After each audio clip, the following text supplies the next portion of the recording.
पढ़ेंगे death sentence. Death sentence क्या होता है कि डेथ सेंटेंस होता है कि डेथ सेंटेंस मतलब कोई भी कोर्ट जो होता है किसी भी क्रिमिनल को, कोई भी क्रिमिनल है उसको क्या देगा अपन, डेथ सेंटेंस देता है। डेथ सेंटेंस मतलब जैसे मृत्यु की जुडिशियल एग्जीक्यूशन। अब इंडिया में जो जुडिशियल एग्जीक्यूशन होता है डेथ सेंटेंस का होता है हैंगिंग, हैंग कर देते, हैंगिंग होती है जुडिशियल हैंगिंग इंडिया में।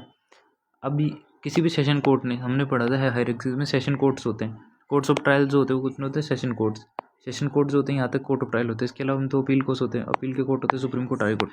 अगर किसी भी पर्सन को इसकी सेशन कोर्ट ने क्या दिया कि डेथ सेंटेंस दिया, तो ये सारे केस किसके पास जाएंगे, हाई कोर्ट के पास जाएंगे कन्फर्मेशन के लिए। अगर हाई कोर्ट इनको क्या कर देता है, हाई कोर्ट ने बोला कि ये तो गलत है आरोप, तो हाई कोर्ट इनको कैंसिल कर सकता है। लेकिन हाई कोर्ट कैंसिल कर सकता है या इसमें कम्यूट करके लाइफ इम्प्रिजनमेंट तक, सजा को लाइफ इम्प्रिजनमेंट कर सकता है।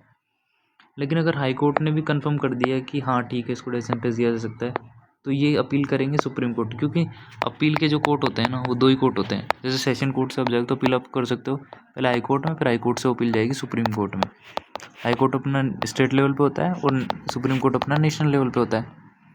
तो अपील जाएगी अपने सुप्रीम कोर्ट के पास। सुप्रीम कोर्ट क्या करेगा, इसको कैंसिल कर सकता है, इसको कम्यूट कर सकता है, कम्यूट हुई लाइफ इम्प्रिजनमेंट में कर सकता है, या फिर कंफर्म कर सकता है। अगर कंफर्म हुआ, अब कंफर्म हो गया, सुप्रीम कोर्ट ने कंफर्म कर दिया, तो उसके बाद में ही अब चांस क्या है किसी पर्सन के पास कि वो अपनी डेथ सेंटेंस कम कर सके। अभी जो मर्सी प्ली है ये क्या होगी, प्रेसिडेंट ऑफ इंडिया के पास और स्टेट गवर्नर के पास ये पावर होती है कि उसके डेथ सेंटेंस को कम कर सकता है, उसको पार्डन प्रोवाइड कर सकता है। आर्टिकल 72 IC इन और आर्टिकल 161 IC ये बोलता है कि प्रेसिडेंट ऑफ इंडिया जो है या तो कम्यूट कर सकता है या पार्डन कर सकता है। कम्यूट कर सकता है जैसे डेथ सेंटेंस को लाइफ इम्प्रिजनमेंट में कन्वर्ट कर सकता है, या फिर ये उसको पार्डन कर सकता है, उसकी सजा को माफ़ कर सकता है, या स्टेट ये काम या फिर स्टेट गवर्नर कर सकता है।